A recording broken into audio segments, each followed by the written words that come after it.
Assalamualaikum warahmatullahi wabarakatuh. Terima kasih yang udah mau klik video ini. Kali ini gue sendirian. Gue akan mengangkat sebuah cerita horor ya, yang dimana yang gue pernah alami sendiri, dan cerita saudara gue sendiri yang gue dapat dari saudara gue yang pernah mengalami cerita-cerita mistis atau cerita-cerita uh, horor lah. Oke, kali ini gue akan membahas cerita gue dulu. Jadi ceritanya itu sekitar gue SD-an lah, kalau nggak salah ya, sekitar gue SD kalau nggak salah. Jadi gue itu sepulang sekolah sama sahabat gue ya, yang bernama Fendi. Kalau setiap pulang sekolah kita itu selalu berdua. Nah, dan di perjalanan itu kita itu sering ngobrol gimana setelah kita pulang sekolah kita enaknya main apa atau bikin apa, permainan apa. Nah, kebetulan Effendi itu atau Pendi itu mengusulkan untuk bikin mainan jetoran, mainan tradisional lah yang ada di daerah gua sendiri. Nah, setelah kita sepakat untuk pulang sekolah bikin setoran itu ya, atau tembak-tembakan yang terbuat dari bambu, kita setuju tuh buat bikin setoran itu. Singkat cerita, setelah kita udah nyampe di rumah, kita nyiapin alat-alatnya buat cari bambunya itu kita siapin sama Pendi. Kita bawa pisau, kita bawa gargaji, kita bawa golok, kita siapin semua buat cari bambunya. Kebetulan bambu itu atau pohon bambu itu di daerah saya itu agak jauh atau dekat pemakaman atau kuburan. Jadi selain bambu yang ada di kuburan atau dekat kuburan itu, suaranya itu nggak ada yang enak kecuali yang di daerah itu yang dekat kuburan, dan di kuburan itu suaranya itu enak. Jadi pas kalau dibuat untuk mainan setoran. Singkat cerita, gua sama temen gue itu nyari bambu itu di kuburan. Nah, setelah nyari, gue inget tuh kata-kata dari orang tua gue atau bapak gue. Dia nawarin ke gue, hari ini bapak mau nyari kayu bakar, mau ikut enggak? Kebetulan kalau setiap orang tua gue atau saudara gue nyari kayu bakar itu, gue selalu ikut ya. Entah kenapa asik aja gitu, rasanya tuh asik. Jadi bisa nyari kayu bakar bareng, terus bisa apa ya, dapat mainan baru dari entah itu dari apa atau apalah. Nah, singkat cerita, gue inget tuh sama omongan bapak gue yang ngajak gue untuk nyari kayu bakar. Nah, di situ gue mulai agak nggak nyaman tuh, maksudnya mulai agak nggak nyaman buat apa bikin jetoran. Gue bilang sama Pendi, gue kayaknya nggak jadi deh buat jetorannya. Lah, terus temen gue jawab tuh, lah kenapa yuk, kan padahal ini tanggung loh, udah dapet satu bambu, kita tinggal nyari satu bambu lagi terus kita pulang. Entah kenapa gue itu kekeh pengen ikut sama bapak gue buat nyari kayu bakar. Oke, pas di situ gue sama Pendi itu debat masalah buat tanggung lah, maksudnya tanggung tinggal satu langkah lagi kan kita udah langsung bikin tuh. Tapi gue kekeh buat ikut sama orang tua. Nah, pas kayak gitu ya, Pendi apa mau Pendi ngebolehin, ya udah deh kalau lu mau ikut sama orang tua buat cari kayu bakar ya nggak masalah juga sih. Gue bilang sama temen gue tuh, Pendi, ya udah gue duluan ya, gue pulang dulu, gue mau ikut orang tua sih soalnya. Ya udah. Nah terus Pendi juga ngomong, si Pendi ngomong, terus lu nanti bikin setorannya gimana? Udah gampang kalau masalah bikin setoran mah, siapa tahu aja nanti pas gue nyari kayu bakar gue dapet tuh bambu yang agak panjang terus lurus yang suaranya enak juga. Oh ya udah kalau kayak gitu mah, kata teman gue. Nah singkat cerita, gue ikut tuh sama bapak gue dan uak gue nyari kayu bakar di sekitaran kali. Nah konon katanya di kali itu terkenal dengan keangkerannya. Jadi kejadiannya itu kalau nggak salah sekitar jam 1 siang. Gue sama bapak gue itu misah sama rombongan uak gue nyari kayu bakarnya. Kalau uak gue itu jaraknya dari rumah itu nggak terlalu jauh lah, maksudnya nggak, jadi dari rumah ke kali terus ke tempat nyari kayu bakarnya itu nggak jauh. Nah kalau gue sama bapak gue itu jauh, jadi jaraknya itu ada 1 kilometeran lah, ada 1 kilometeran sekitar segituan lah kalau nggak salah. Nah terus orang tua gue atau bapak gue itu nyari kayu bakarnya itu di bawah. Jadi kan kalau misalnya kali kan ada tepiannya tuh. Nah kalau bapak gue itu nyari kayu bakarnya itu di bawah kalinya. Kebetulan kali itu lagi nggak ada airnya. Ada juga sedikit, paling atas keong kaki lah, segituan. Jadi nggak terlalu ini sih, maksudnya nggak terlalu tinggi banget airnya tuh. Jadi paling atasnya keong kaki segituan. Nah terus kita kembali lagi ke ceritanya. Pas ayah gue nyari di bawah, gue kan nyari di atas tuh, nyari kayu bakar di atas. Nah disitulah kesalahan gue mulai gue mungkin kesalahan gue berawal kesalahan gue itu mungkin di situ. Jadi pas ayah gue nyuruh gue nyari kayu bakar, gue malah nggak nyari kayu bakar, malah gue asik nyari pohon bambu yang yang untuk dibuat bikin mainan setoran. Nah setelah gue dapet tuh ada satu pohon bambu, enggak satu pohon bambu, jadi ya ada pohon bambu ya. Gue lihat batangnya itu lumayan besar, panjang, terus lurus. Gue kan tertarik tuh, wah ini nih yang bakal gue bikin setoran, kayaknya asik juga nih, suaranya mantap juga kan.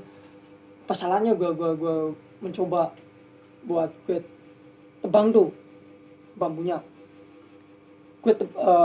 Setelah itu gue ambil golok yang buat cari kayu bakarnya, gue ambil, terus gue panjat pohon bambunya tuh, terus gue tebang ranting bambunya tuh. Setelah gue tebang, gue mulai fokus tuh buat bikin setoran, nggak fokus nyari kayu bakar. Setelah gue baru mau memulai bikin setoran, tiba-tiba ini mulai keanehannya di sini. Tiba-tiba gue mendengar kayak ada suara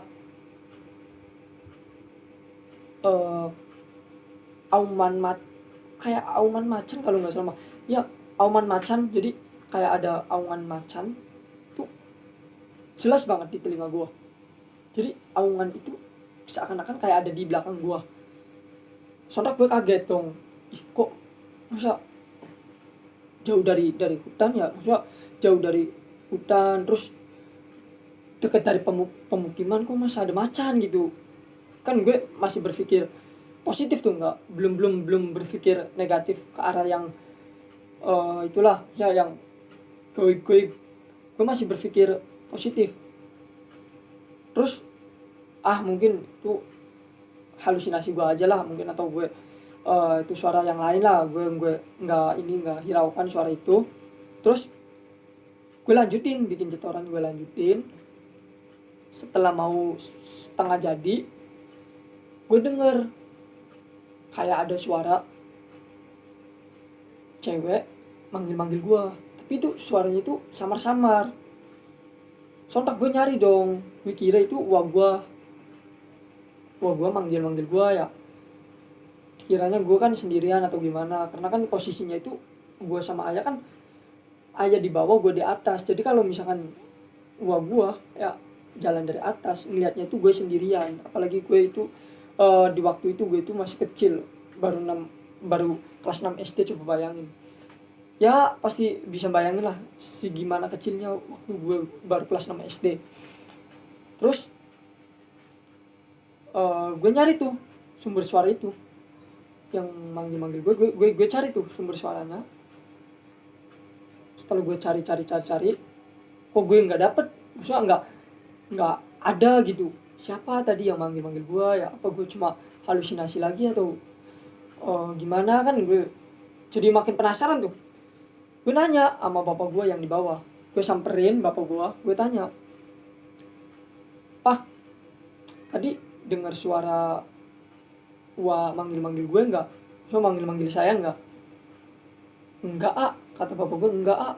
"Emang kenapa?" kata bapak gue. Terus gue nggak berani jujur ngomong, tadi ada yang manggil, tadi ada auman macan, terus sekarang ada yang manggil gue nggak ngomong kayak gitu. Kenapa ya, gue masih berpikir positif ya, mungkin itu cuma rasa ketakutan gue aja ya. Terus ya udahlah, kata bapak gue juga, ya udah, hati-hati aja, awas jangan bengong atau gimana ya. Ya udah, gue juga ngelanjutin tuh bikin enggak, ayah gue nanya, "Udah belum cari kayu bakarnya, dapat seberapa?" Gue jawab tuh, "Belum, Pak. Tadi Aap nggak nyari kayu bakar, Aa nyari pohon bambu buat buat bikin setoran." "Oh ya udah aja, tapi jangan jauh-jauh ya, nyari bambunya atau mainnya di lingkungan Bapak aja, biar kalau misalnya ada apa-apa itu Bapak bisa langsung sigap nanganinya." "Ya Pak." Nah gue kalau misalkan gue pikir-pikir dari perkataan bapak gue itu yang maksudnya mainnya jangan jauh-jauh ya, takut ada apa-apa, biar kalau ada apa-apa kan bapak bisa sigap nangannya itu. Gue nggak berpikiran bahwa kayaknya ini nih maksudnya pertanda apa atau apa kan. Gue nggak berpikiran nggak ada berpikiran ke situ sama sekali, nggak ada kecurigaan sama sekali. Nah pas gue mau ngelanjutin bikin cetorannya ya, nggak berselang lama gue denger lagi tuh suara perempuan yang tadi yang manggil gue tuh lebih jelas. Kalau tadi kan samar-samar, kalau ini lebih jelas panggilannya. Jadi panggilannya tuh Wahyu. Sontak kan gue langsung nyari tuh, siapa sih, maksudnya gue penasaran siapa sih yang manggil gue dari tadi. Maksudnya pas gue nengok ke belakang, jadi di kali itu, di agak-agak jauh dari kali, di tengah-tengah sawah itu ada gubuk ya. Nah katanya di gubuk itu ada makam. Gue juga nggak tahu itu makam siapa ya, katanya sih di situ tuh ada makam ya, tapi gue nggak tahu sama sekali itu makamnya siapa ya. Dan yang jelas gue juga nggak mau tahu. Ya buat apa sih gue tahu juga makam itu makamnya siapa, orang mana, gue nggak mau tahu. Tapi yang jelas gue denger dan lihat jelas ada sosok wanita cantik banget, dan itu berpakaian kayak orang zaman dahulu, kayak apa ya, kayak permaisuri. Jadi pakaiannya itu kayak permaisuri, tapi itu mah pakaian Jawa. Jadi berpakaian Jawa, memakai yang cuma ditutup apa ya, pakainya itu cuma kayak orang habis mandi, cewek habis mandi terus handuknya tuh sampai segini, jadi cuma pakainya cuma sampai segini. Nah, terus memakai selendang, kepalanya itu ada mahkotanya. Terus yang paling gua aneh itu di belakangnya itu ada 4 orang laki-laki. Yang gue lihat itu keempat-empatnya itu mukanya itu apa ya, mirip banget orang-orang kejawen. Jadi kalau orang-orang kejawen zaman dulu kan ya, jenggotnya lebat, terus kumisnya tebel, terus apa ya, agak hitam, terus ada yang kurus, ada yang apa ya, tinggi besar. Nah itu persis di belakangnya itu ada 4 seorang cowok yang kayaknya itu, yang mungkin itu seorang prajurit. Nah gue penasaran sama cewek ini. Gue samperin tuh cewek itu, gue samperin ya. Baru beberapa langkah gue mau nyamperin cewek itu, bapak gue manggil gue, mau kemana? Sontak gue langsung nengok ke belakang dong, karena bapak gue kan manggil ya. Gue nengok ke belakang. Nah gue jawab tuh, Pak, tadi ada wanita, cantik banget. Terus nggak tahu ya bapak gue kedengaran atau enggak, soalnya jaraknya juga jauh. Terus gue ngomongnya juga pelan, nggak keras, maksudnya kayak nggak itu Pak, jadi ngomongnya pelan kayak itu Pak, tadi ada cewek, kayak orang ngobrol biasa aja. Jadi ngomongnya gue pelan banget. Entah orang tua gue kedengaran atau enggak, gue kurang tahu ya. Tapi pas gue nengok lagi ke depan tuh, wanita sama 4 orang laki-laki itu udah nggak ada. Di situ jantung gue mulai berdebar-debar, mulai ada rasa takut. Setelah gue mau lari nyamperin bapak gue dihadang tuh sama lebah. Nah dari situlah gue mulai udah nggak sadar. So nggak sadar ya. Yang gue inget itu ketika pas gue mau lari ke bapak gue, terus ada lebah yang nyengat gue. Udah tuh gue pas udah disengat itu gue udah nggak sadar lagi. Masa lupa akan kejadian sebelumnya, gue bener-bener lupa. Nah setelah gue bangun, ini ceritanya lanjut ke orang tua ya, orang tua cerita kedua. Jadi setelah gue bangun itu kejadian kan sore, pas sebelum asar. Gue bangun itu sekitar jam 9 siang kalau nggak salah.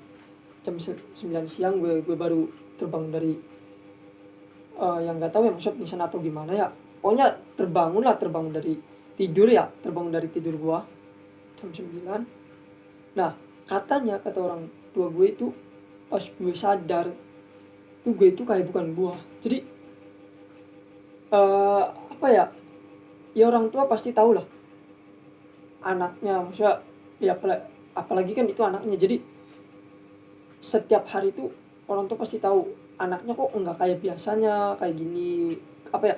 Terus kebanyakan bengong. Kata orang tua gue sih ya, gue itu bengong hampir 3 hari gue itu bengong terus.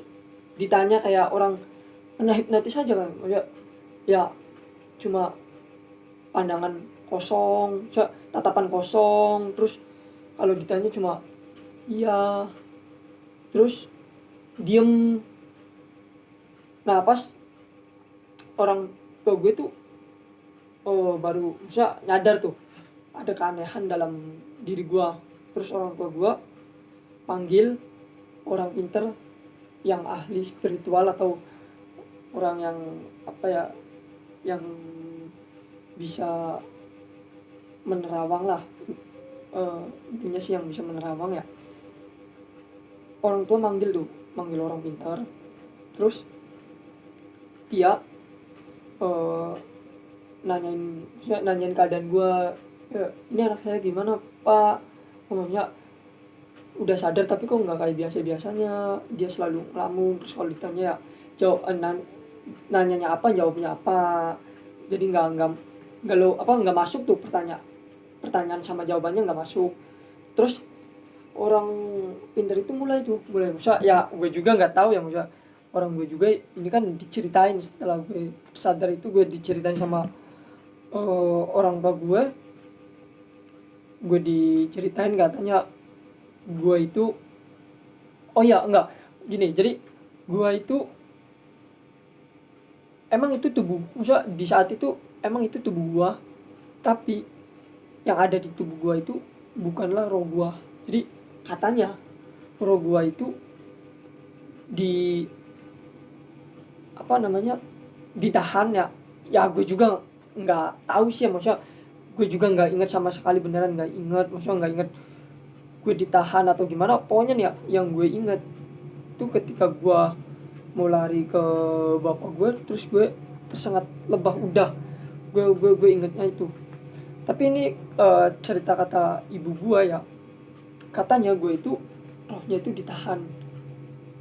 Nah kata si permaisuri yang tadi, kalau misalkan gue mau kembali lagi ke jasadnya ya, apa tuh, ibu gue itu harus memberi sesajen atau semacam apa ya, tulak balak di gubuk itu ya, katanya ya. Jadi gua itu udah merusak lingkungan istananya itu gue rusak. Jadi ya namanya juga anak kecil, terus orang awam nggak tahu apa kan, jadi ada pohon bambu kelihatannya bagus, terus gue juga mau bikin setoran, jadi kan gue ambil aja kan, kebetulan juga. Jadi katanya sih kejadiannya itu ketika gue ngambil pohon bambu. Jadi kalau misalnya gue mau pulang lagi ke jasad gue, orang tua gue itu harus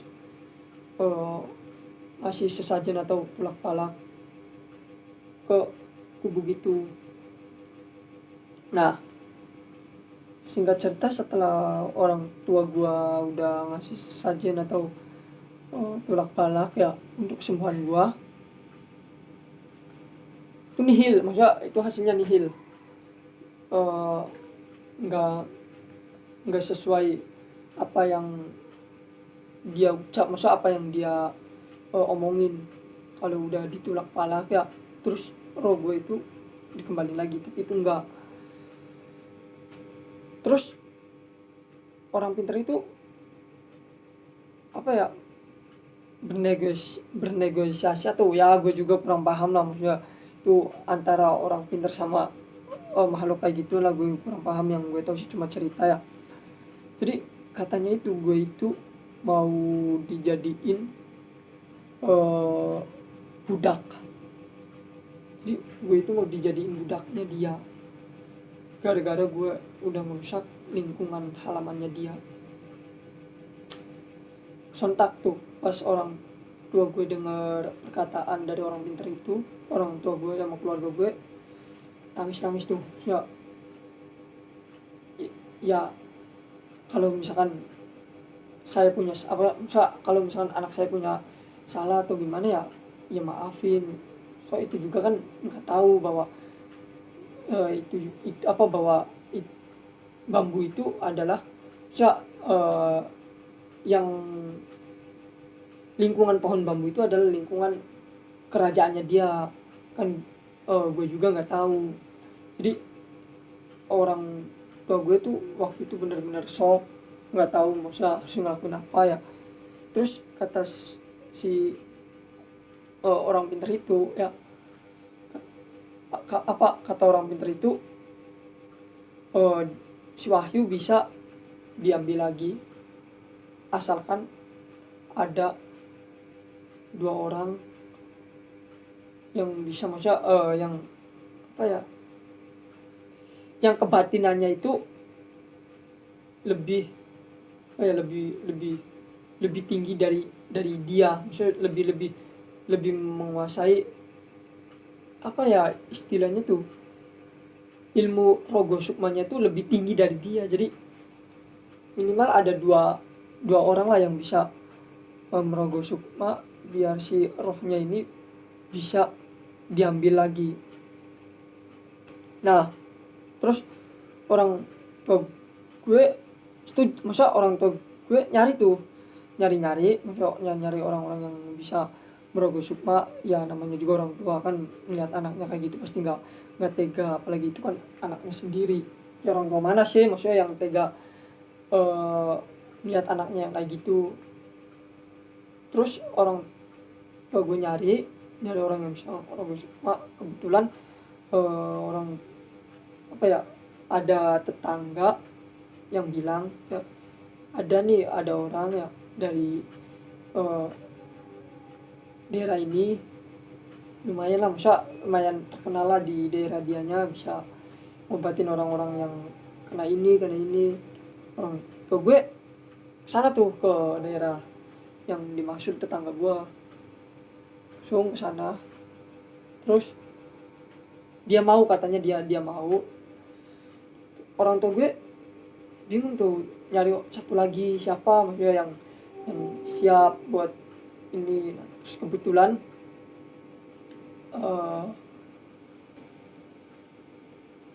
saudara gue sendiri, maksudnya apa ya, om gue sendiri yang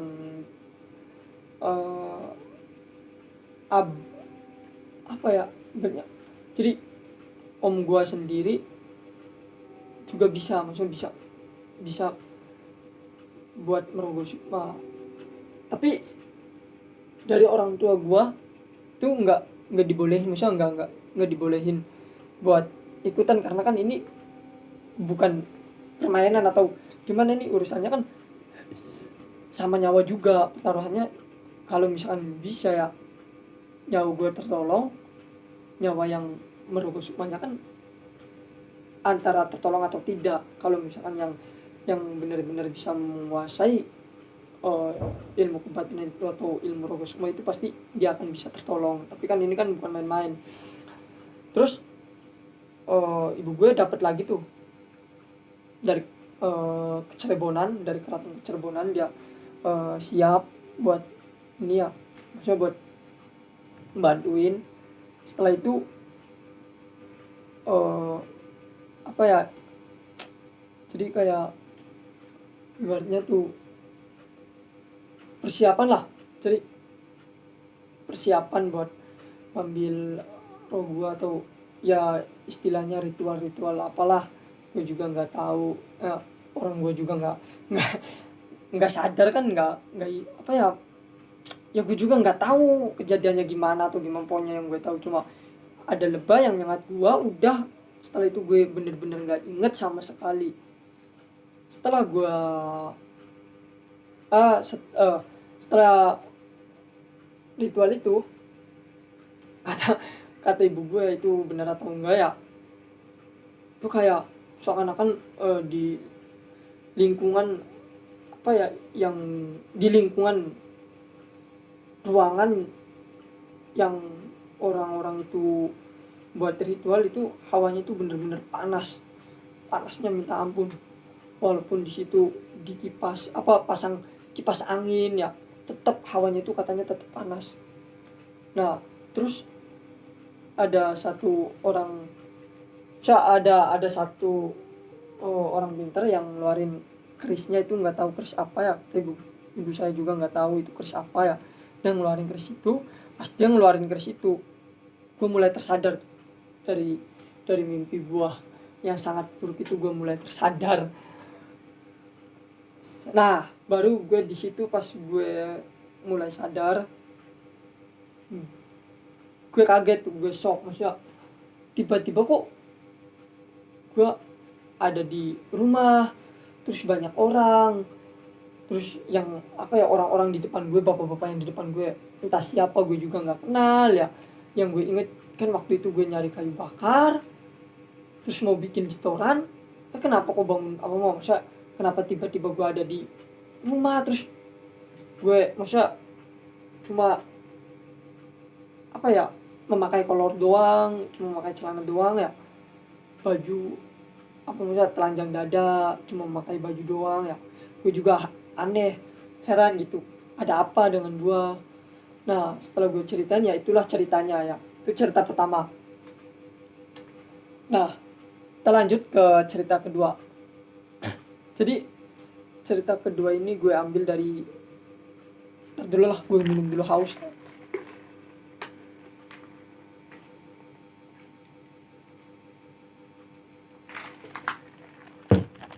Jadi cerita kedua itu gue ambil dari saudara gue atau sepupu gue, yang dimana dulu waktu dia kecil atau kejadiannya itu 15 tahun ke belakang lah. Jadi waktu dia kecil itu dia pernah dibawa sama kalong wewe atau wewe gombel. Jadi ceritanya gini, kan gue mohon maaf kalau nggak disebutin namanya ya, karena kata saudara gue juga boleh ceritanya dia ungkapin di sini ya, asalkan namanya jangan disebutin, jadi disamarin. Jadi kita sebut aja si A sama si B. Jadi si A itu abangnya, si B itu adiknya. Jadi kata abangnya ini, waktu dia bangun sekitar jam berapa ya, pokoknya sebelum subuh aja ya. Ketika dia bangun sebelum subuh, dia bangun tuh mau ke kamar mandi buat buang air kecil. Nah kan dia tidurnya tuh bareng sama adiknya si B. Nah dia itu ngeliat, kan tidurnya kan abangnya di bawah, adiknya di atas. Jadi dia ngeliat tuh adiknya itu tertidur di atas, maksudnya ya masih ada lah, masih ada terus tertidur. Nah dia lari tuh ke kamar mandi, terus nggak berselang lama dari kamar mandi dia balik lagi ke kamarnya. Dia kaget lihat adiknya kok udah nggak ada. Nah dia si abangnya ini masih berpikir positif, belum berpikir negatif. Mungkin dia lari ke kamar orang tuanya atau maksudnya kemana ya. Tapi kok maksudnya kalau misalnya si abangnya mikir lagi, kalau misalnya lari ke kamar orang tuanya ya, berarti denger dong suara pintu kamar orang tuanya terbuka ya. Tapi kok itu mah nggak ada suara sama sekali ya. Terus dia ngecek tuh ke kamar orang tuanya, dia ngecek, dia ketok pintu kamar orang tuanya, dia ketok. Terus orang tuanya keluar tuh, ibu sama bapaknya. Si abangnya itu nanyain sama ibunya, ibu bapaknya tuh dia nanyain, mah tadi adek kesini enggak? Nah enggak, kan bukannya tidur bareng sama mas. Iya tadi tidur bareng, tapi pas mas mau ke kamar mandi ya itu adek masih ada di tempat tidurnya itu masih ada, tapi pas mas balik lagi ke kamar mandi kok adek udah nggak ada. Nah dari situlah orang tua saudara gue ini panik tuh, mulai agak-agak sedikit panik lah. Dia mulai nyari masih wajar lah, maksudnya masih di dalam rumahnya, masih dia cari di kolong-kolong tempat tidur, terus di lemari, di mana dia cari ya. Hasilnya nihil, hasilnya belum ketemu juga ya. Bapaknya panik, bapaknya mulai panik. Dia lari ke rumah nenek saya atau nenek gua. Dia lari minta tolong sama keluarga gua ya, tolong cariin anaknya yang katanya hilang, yang nggak tahu kemana.